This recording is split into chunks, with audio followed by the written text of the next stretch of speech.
Australia, there is nothing like it in the world. From our fabulous coastlines to this amazing outback. And I've been lucky enough to spend a lot of time in the outback with my tour company, Daryl Beattie Adventures. But there is one trip that is that extra special to me, and that is the Canning Stock route. This is the last frontier, one of the most remote and isolated tracks in the world. And that's what really appeals to me. Established as a stock route in 1910, still a massive challenge today, and will test the most experienced adventurer.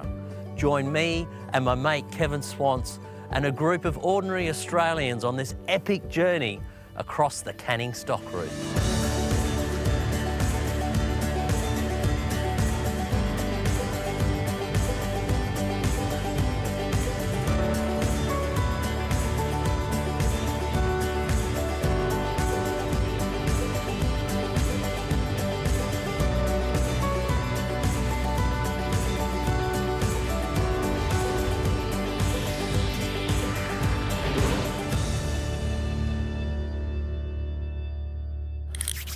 I'm excited. On a Daryl Beattie adventure from Wiluna all the way up to Halls Creek, and yeah, it's something I had to come do. You know, I miss the comforts of Austin, Texas in my king-size bed, but you know, what I have here that I can't get there is this great riding, and dirt bike riding is what I grew up doing, and I still love doing it. The scale of the Canning Stock route is epic. Right in the heart of Western Australia, the track extends 1,850 kilometres from Wiluna in the south to Halls Creek in the beautiful Kimberley region to the north. We will cross some 800 sand dunes and 4 deserts, the Tanami, Great Sandy, Little Sandy and Gibson deserts. Our journey will take 14 days to complete, and the route is wildly beautiful with freshwater springs creating astonishing oases in literally the middle of nowhere. There are a total of 51 wells, all with their own story to tell. Day one, and it's a very early start for everyone. The group left Perth on a 6 a.m. flight to the starting point of the Canning Stock route, the township of Wiluna. At day's end, there's sure to be a few tied bodies amongst this group. It's great to meet everyone for the first time, and after the introductions, it's time for the first group photo before we climb on board the Hondas and head out. Day one is massive, some 215 kilometres at sea us leave Wiluna, heading due north for Well 6, also known as Pierce Springs. Our Iveco support truck will make use of the road access via Granite Peak Station and will meet up at Well 5. All going to plan, we should be in just before dark. I don't do much of a talk, boys. It's sort of enjoy yourselves and ride at your own capabilities. We are, as you all know, we're in a pretty remote area, so RFDS say Canning Stock route, minimum half day, sometimes a day for help. So it's something to always keep in mind. It's pretty long time. It's beautiful, stunning ride. We pause with a mixture of excitement and anticipation with the distances we are yet to cover. After leaving Wiluna, we ride 28 kilometres before turning off and joining the Canning Stock route. Well, too, here we are. After another group photo, it's time to get familiar with the terrain and our bikes. 60 to go, 49 to see, 49 more to see. You know, it's funny because you're buzzing down this trail, right side to side, so you can see far enough down to be able to commit to the speed you're doing. And then you see something, it looks like it's, you slow down, make the corner, and then it's just rocks and a ravine and up a ledge. It's the biggest variety of terrain I've seen maybe in a day of riding in a long time. Out here you expect to see four drives and motorcycles, but we were all a little bit surprised to come across someone from Europe on a home-built bamboo bike. Oh yeah, righto. Hey, have fun, stay safe. Yeah. Happy travel, safe travel. Thank you. You too, buddy. You too. Bye-bye. See ya. Cyclist. Blows me away. Go with soft. From well 5 we enter the Barilla determination, which is an Indigenous protected area where their country extends from well 5 to 15 and permits are required beyond this point.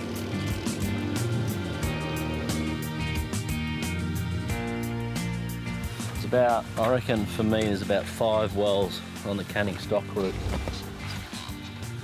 that are pretty. Some certainly probably have more history. Indigenous folk being born at wells. At this place, beautiful big gums. And you'll look at these, how beautiful the water is. We're in the desert.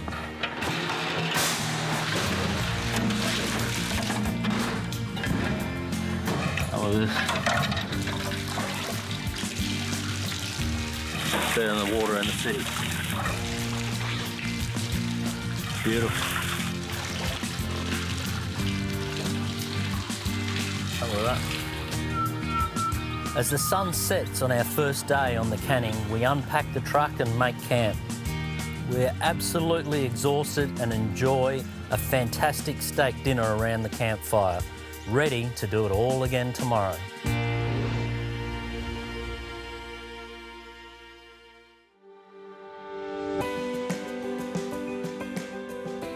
It's a tough journey. I'd hate to have thought what I would have gone through to get to each well back in the day. It's been an amazing experience on the motorbike, but yeah, to do it on horseback would be a tough journey. Today's journey takes us past 6 wells and the historical site of John Forrest's fort. Then we head past Lake Aerodrome before making camp at well 12, another great camp where fresh water is available. The advantage of travelling by bike is the free-flowing nature and the amount of ground we can cover very easily. This gives us plenty of time to stop at each of the wells, rest and enjoy the sights and sounds the Canning has to offer. Passing well 8, we ride into John Forrest's fort, an area steeped in history and now classified a reserve.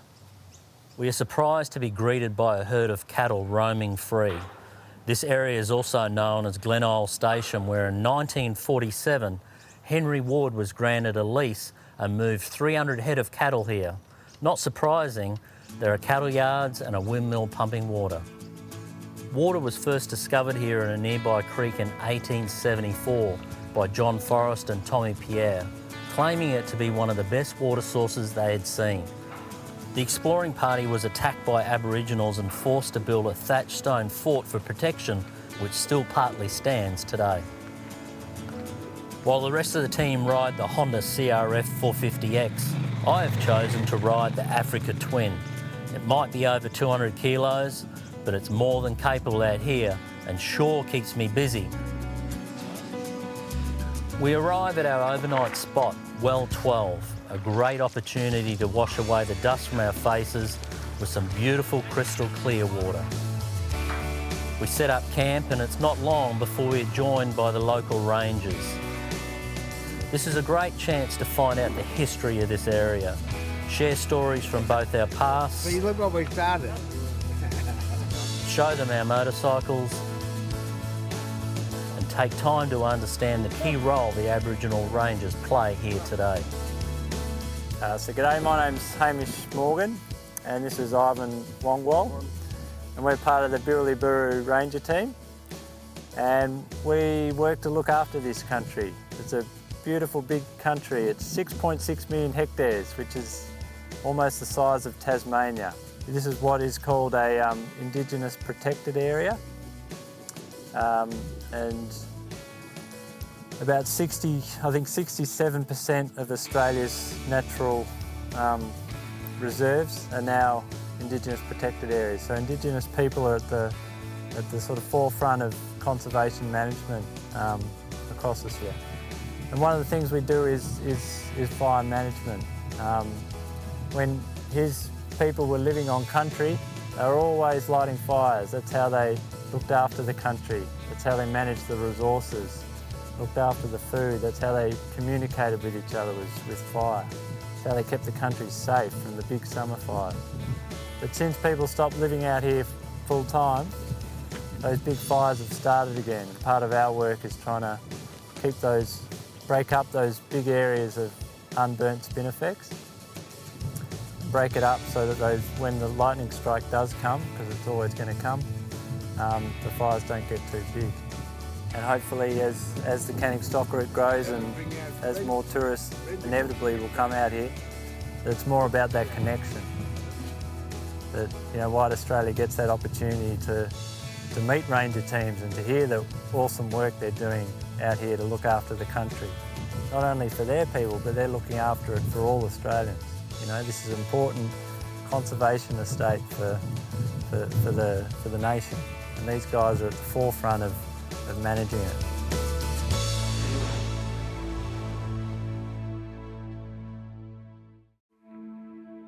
And yeah, the riding has been exceptional, more than I thought. I've done the Simpson quite a few times. My brother done this in his car on his own 17 years ago. I thought, yeah, I'll do it on a bike with Daryl. And he said, oh, it'll be about 5 times as hard as the Simpson, but I think it might be 8 times as hard. It's just consistent, doesn't stop. Today we head for one of the most beautiful spots on the Canning, Derby Springs, where we will meet the Martu Ranger team. The riding today sees us further into the desert and increased sand. Our distance today, 145 kilometres of pure dirt bike heaven. Riding into the sun, the air is crisp and cool, but the sand is starting to get the group's attention and keep everyone warm by working as hard on the bikes. The riding is challenging and always testing the group with terrain changing quickly. From deep sand, then to the big washouts after recent rains, and back to gravel and rock. Yeah, it's been good so far. Nice and cool, a little bit. Sleep well? You know, I slept pretty good till about 4 o'clock, and then I was just, and because I think I woke up when I was cold. I never really got back over that, so I never got back to sleep again. But yeah, it was all right. I went to bed 9:30, something like that, so it wasn't too late of a night. And the riding today, pretty good? Been fun, you know, some deep sand, some pretty big ripples in the road, lots of corrugation, so, you know, the deep sand keeps it kind of wandering around and walking around the whole time. Just remember, the more throttle you give it, the better it gets, so. At well 14, there is a visitor's book which we all take the time to sign, leaving our mark on the Canning. From here we push on and the terrain remains tricky. Even Swats is caught out here by the ball bearing like gravel.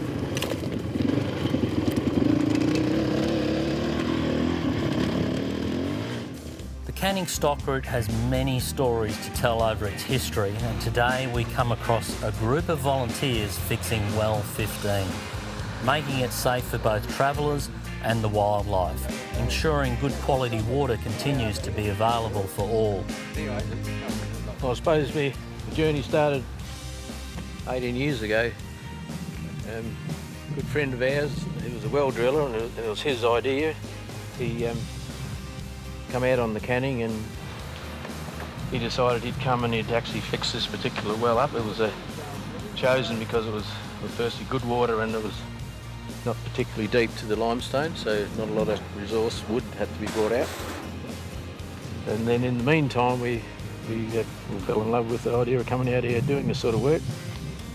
And we did several other wells along the track. The red gum sleevers that we did use have rotted, and the top had become unsafe. We decided, well, we'll fix this, well 15, and we did the same to well 49. You got beer in there? Good water, yeah. As we continue north, we pass into Martu country. The sand gets deeper and the dunes get bigger. The scenery continues to change, and it's absolutely spectacular on the way to well 16 and all the way into Derby Springs. At Derby Springs, we are greeted by an oasis in the desert, a wildly beautiful place surrounded by cliffs and pools of water. The area is steeped in the history of the Canning with Aboriginal rock paintings and the markings from the first explorers clearly evident on the rock faces of the springs. A very popular spot, there are many other groups camped here with us for the night, including a team of rangers from Parks and Wildlife. 5:45 a.m, first light is just coming and it's freezing cold. I meet up and head out with the rangers for a very special morning where I get to take part in their wallaby capture and release program. So we're here at Derby Hills with the ranger team here from Jigalong. About 3 years ago we moved some rock wallabies from down south and we put them back here. They went extinct in this range in about the 1980s. So this has been a collaborative project between Parks and Wildlife and KJ Rangers to bring them back home, bring them back to this range. Yeah, so each morning we've already got the traps up in the rocks, and these guys are really good animal handlers and work with a Parks and Wildlife person.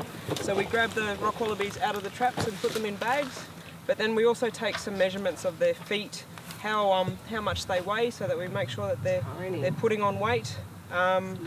Also just whether they're healthy, got nice coats, whether they're breeding, so we'll look in their pouch, see if they've got little ones, if they're boys, whether they're breeding or not. And then we also microchip every single one so that next time we come, we know exactly who it is, whether they came from over there or they've been born and bred here. And then we also take DNA just to make sure that we've got a good representation of animals and we're not getting too much inbreeding. Today was a bit of a slow day, but we got 3 animals and it was a really good mix.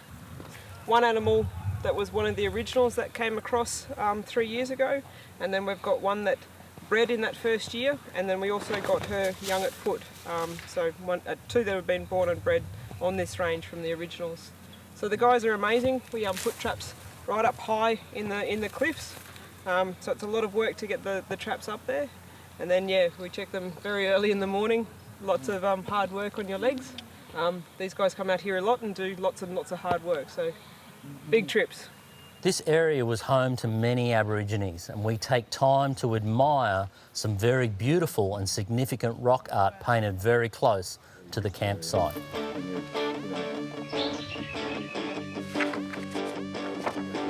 Today is going to be not only spectacular, but also tough and challenging. While we are only travelling 166 kilometres to well 20, the terrain will test each of us. While we have been looking at the artwork, the truck has been on the road for 2 hours, making good time ahead of us. From here, the sand becomes not only very deep, but also incredibly soft, testing all the riders, including myself. How'd you find it this morning on the sand? It's good. You know, the first bit was kind of tightened up a little bit with the trees and had to dodge branches as much as you had to try and figure out how to how to ride sand again. I don't know, maybe it's too much dinner that makes me forget how to ride a motorcycle the next morning. Sure it's dinner? Yeah, well, maybe not. So far, the bikes have been very reliable and no real issues. But this is the desert, and out here, help is a long way away. You have to expect the unexpected.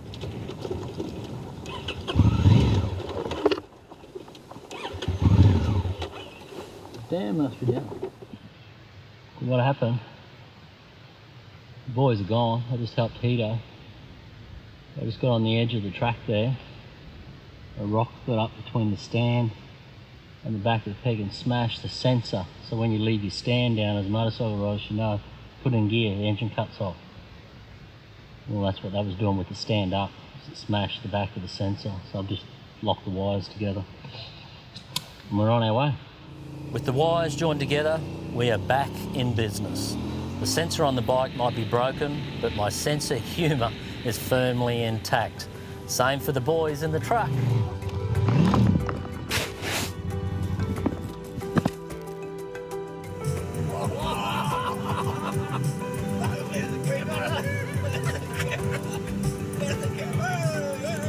Just my luck today. The only fall I've had, and we happen to have 2 cameras shooting the whole thing.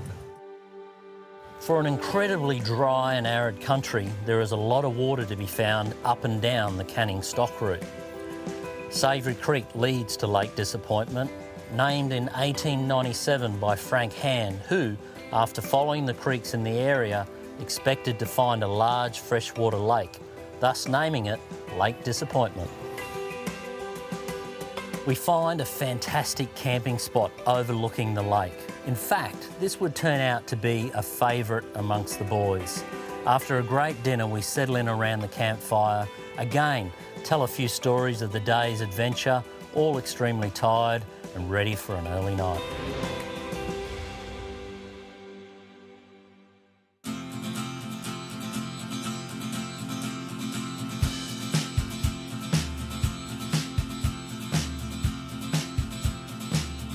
Day 6 greets us with 7 camels meandering down the track.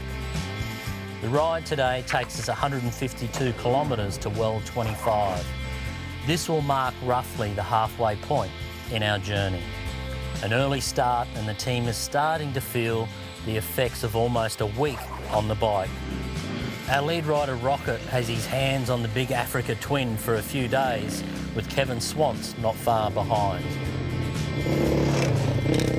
We arrive at Georgia Bore, which was sunk in the 1990s for the use by the survey crews during the mineral exploration of this area. There is a photo opportunity with a few tourists passing through, then it's time for a bit of tucker. It is the favourite. Everyone loves a barbie for lunch. Any preference yet? Mate, to be honest, at the moment, I'm probably leaning towards the Africa Twin. But that could change by this afternoon. Talk to me tonight, I could be worn out. Our journey takes us to some amazing countryside, beautiful escarpments and rock formations, millions of years old. Sometimes you just have to stop and enjoy the beauty of outback Australia. Today is about midpoint, the Canning. So if you want to say 1,800 kilometres, let's say 2,000 with Halls Creek and a few extras we do. We generally change oils around the 1,000, so today marks our halfway point. So CRF 450Xs run a separate gearbox and engine oil, so we change both. They hold about 750 mil each. New oil filter for the engine, and then tomorrow we'll be due for change of air filters as well, and we just monitor those depending on conditions. But I just find that the kit's easy for what we do. Yeah, other than that, they're pretty good. Changing sprockets, we get 4,500, 5,000 Ks. These tyres have done Simpson in here. The Michelin Deserts we find the longevity's good, and the wear rates Yeah, we'll just start putting all pretty good. Well, it's mainly sand country, so but the service is a necessity to keep them going. It's tough conditions. The Canning, it's a fantastic little story in itself, and it's a big story in Australia. It's a pity we aren't taught it at school, but to be so adventurous way back in 1909 and put down 53 odd wells across, I think, 1,600 or 1,800 kilometres, it was a hell of a feat, and they didn't have the luxury of, the four-wheel drives and all the things we got right now, and, I think everyone should do it at least once in their life, Today we are riding just on 156 kilometres in typical desert country. This will continue to test everybody. We are aiming for well 30. We stop at Tiwa, well 26, and wait for the Iveco truck to arrive. They've done a brilliant job of rebuilding this well and have included a plaque dedicated to Alfred Canning. There is also a replica of a camel water tank that Canning would have had on his journey in 1906. Good, it's been kind of a relaxed pace. Some big sand dunes that make you get up and work a little bit. But fun. As always, on a motorcycle, having a good time. And how was your night last night? You have fun? Yeah, we had a pretty big storytelling session around the fire last night. It was pretty entertaining. Well 26, generally we run probably 4 days, 12 guys with our water. So we have our backup water as well. So today we'll take on a load for the guys for showers and our cooking and bits and pieces. So we'll pump it out now. There's little diagrams on the maps that generally indicate good water. And it's good for some of the wells too, you know, when they sit pumping that water out and letting them flow. So we'll pump today and we'll pump again in 4 days' time. But this is one of the great things about the Canning Stock route is we're remote in the Gibson Desert at stages, and we've got full supply of water from those amazing people in the early 1900s that come through here and dug 51 of them. It's a different day today. The sand somehow seems to have got softer overnight. Sounds crazy, but then again, it's probably just my fitness riding the Africa Twin. I may be struggling a little bit today. Everyone has good and bad days. Today, it's Rocket Ronnie's turn to do it a bit tough on the bike. It doesn't seem to matter what you do, the harder you try to ride better, it just gets worse. Right, big fella?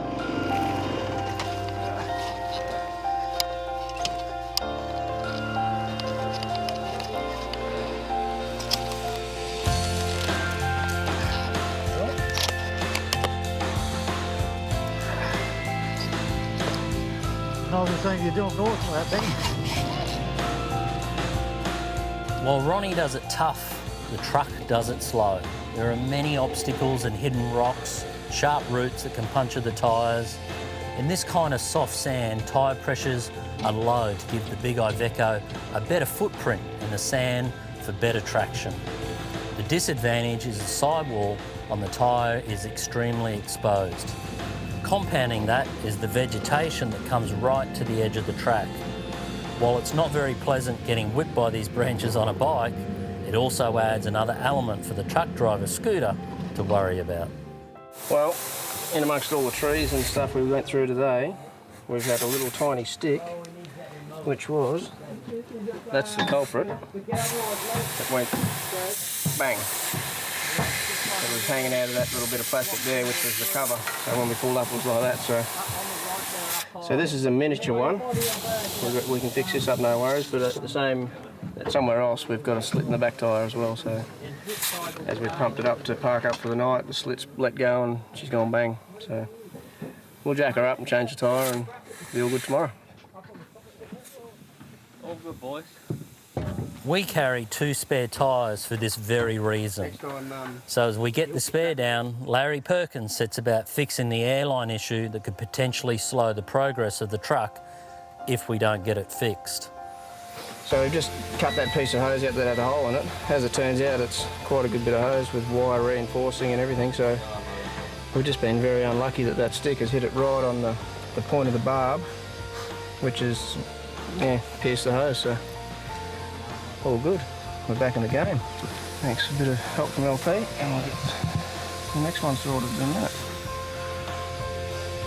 While changing the tyre is not a big issue when you have many hands to help, we were certainly lucky the tyre held up until camp. Had Scooter and Brad done this change alone on the track, we all might have been waiting a little bit longer for dinner.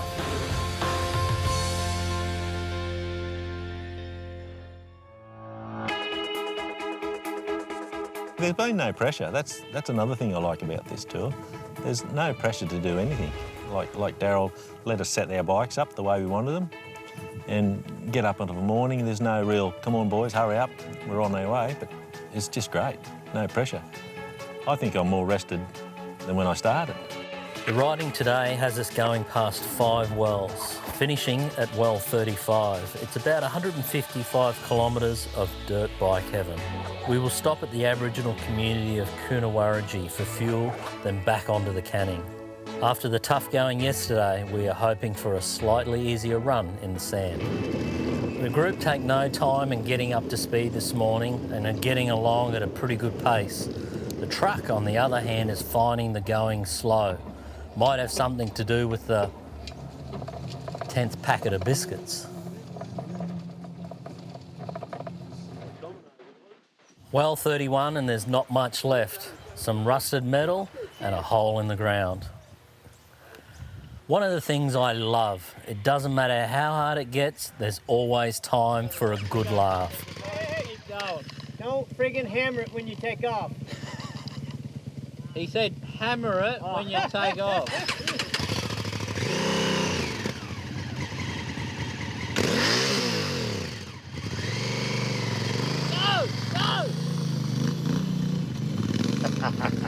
We arrive at Coonawarrigi for fuel and have to wait for the truck before we can fuel up. This gives the boys a chance to buy a few sweets and the odd meat pie fresh from the pie warmer. The truck arrives and we fill both the petrol and the diesel tanks. At $3.40 per litre, this is one fuel bill that's going to hurt. But out here, there's certainly no choice. We leave Coonawarrigi and head to our next stop, one that is very close to the heart of Kevin Swamps. Our day ends like every other in the desert, around the campfire, eating, relaxing, a few beers and enjoying a magnificent night sky.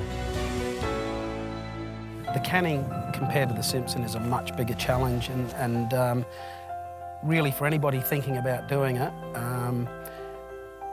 I'd advise that you make sure you're quite fit and have had a decent amount of experience in the sand, and I certainly wouldn't overrate myself.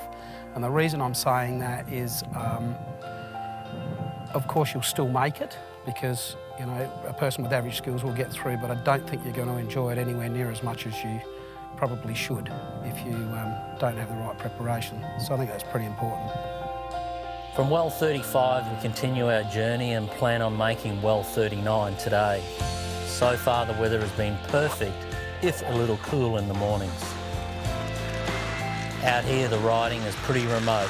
Other cars, while still present, tend to be few and far between. Today, it was a lone camel on the track we had to deal with. Camels are a huge problem across the deserts in Australia, and they compete for food and water with the native wildlife. They've also been known to go to extreme lengths to find water. Last night we camped at well 35. This is Wanda, well 36, and 2 years ago when we were here, a camel had fallen into this well, and that's why there's frames here, because they've pulled it out. So the water was a bit grubby back then, and someone's kindly put this frame over it just to keep the bigger animals out or stop them from falling in. But every now and then the older wells that aren't restored, like some of the new ones that you've seen, they have lids on them, whereas these ones don't. So, but the water's still good. You can still use it if you know what to do with it. During the first drove on the Canning, 150 or so bullocks were being driven by George Shoesmith, James Thompson, Fred Tyrone, and a part Aborigine called Chinaman. After Fred Tyrone headed back to Halls Creek due to illness, the remaining men pushed on to well 37, where they were later found speared by natives. The graves have been preserved in close proximity to well 37 and are not far from that of Jock McLennan's, a prospector who died in 1922 after being clubbed to death by Aborigines. Well 37 is known as the Haunted Well.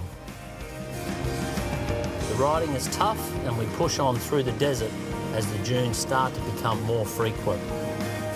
We arrive at well 39, certainly not one of the prettiest wells on the Canning, but we are greeted with a warm, curious hello from some of the locals. Tonight, while sound asleep, we would learn a very valuable lesson.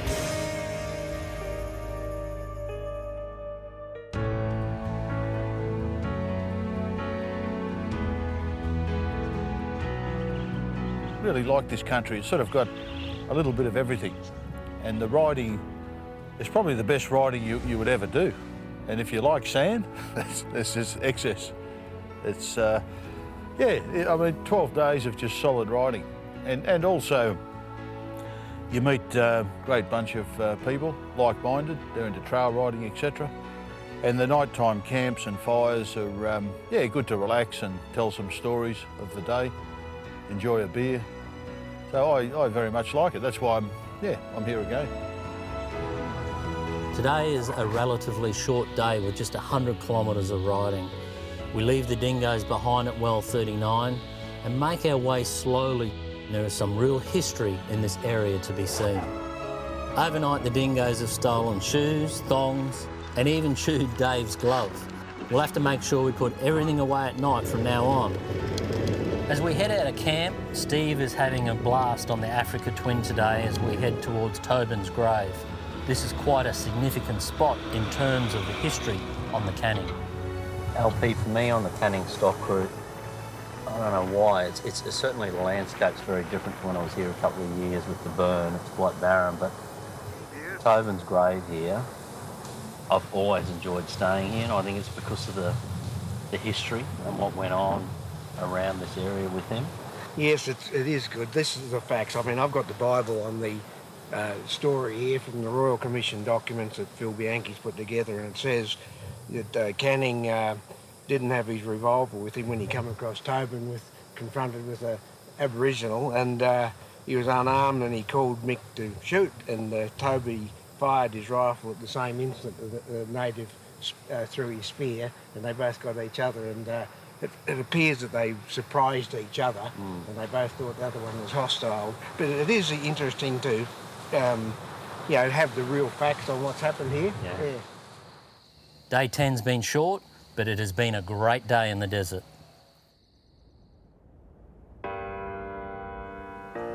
Day 11, and today we're riding 124 kilometres to well 46. First thing I think of is Valentino Rossi. As we've been heading further north, the days are becoming much warmer, but the fatigue is really starting to set in amongst the group, and this is when mistakes can be made. Up this end of the Canning, there are some beautiful rock escarpments, and if you look hard enough, you'll see the history of the Aboriginal people in this area.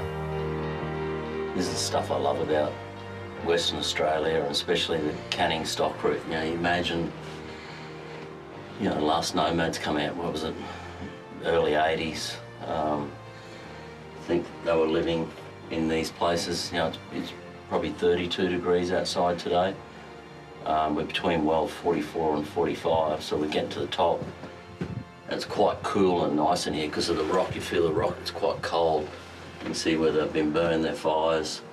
Obviously when it's been cool, the charcoal on the ceilings, but there's still paintings in here.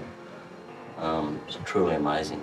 It's, I think it's something we need to show all our kids as well. It's a pretty special place. The sand certainly doesn't get any easier, but our bodies are feeling it after almost 2 weeks on the bikes. It happens in an instant. The front wheel gets caught in a rut left by one of the leading bikes, and you find yourself over the bars. On this type of ride, given the distance and the difficulty, everyone falls off at some stage, and we've been fortunate no one has been hurt.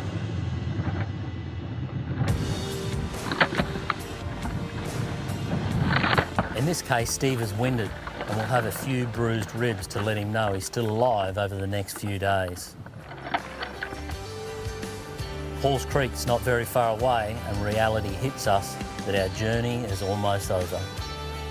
Day 12, and while we are only going 2 wells and 98 kilometres, there will be plenty of time to look around and enjoy the stunning rock formations in this part of Australia. It's great to have the time to stop and admire the view early and get a good sense how vast this land is. We continue on and make our way to Breeden Pool. This is another oasis in the desert, and we'll all feel we could easily be on the east coast of Australia somewhere. We set up camp next to an amazing rock formation. The setting sun hitting the rock really brings out the red and looks awesome. This is one of my favourite spots in the Canning, as to me this feels like outback Australia. Just beautiful. This is it, the final day on the Canning stock route. The magnificent meteorite crater at Wolf Creek is our destination today. We've got to cover 251 kilometres, though much of that is transport. After the last 12 days, it should be easy. The countdown is almost complete. After leaving camp, we hit well 48,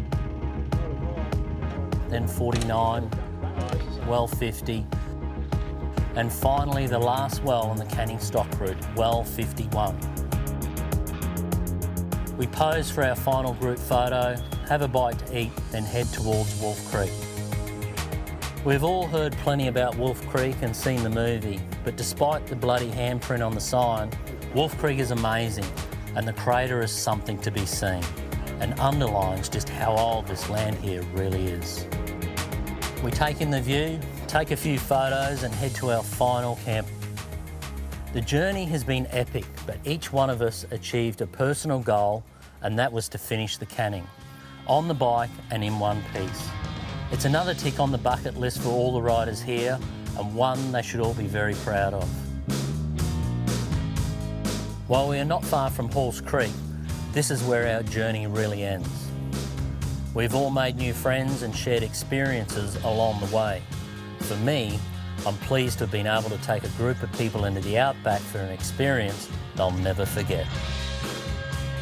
The Australian outback is such a special place, not only for us travellers that are willing to take on the challenges the outback presents, but also the people that call this home.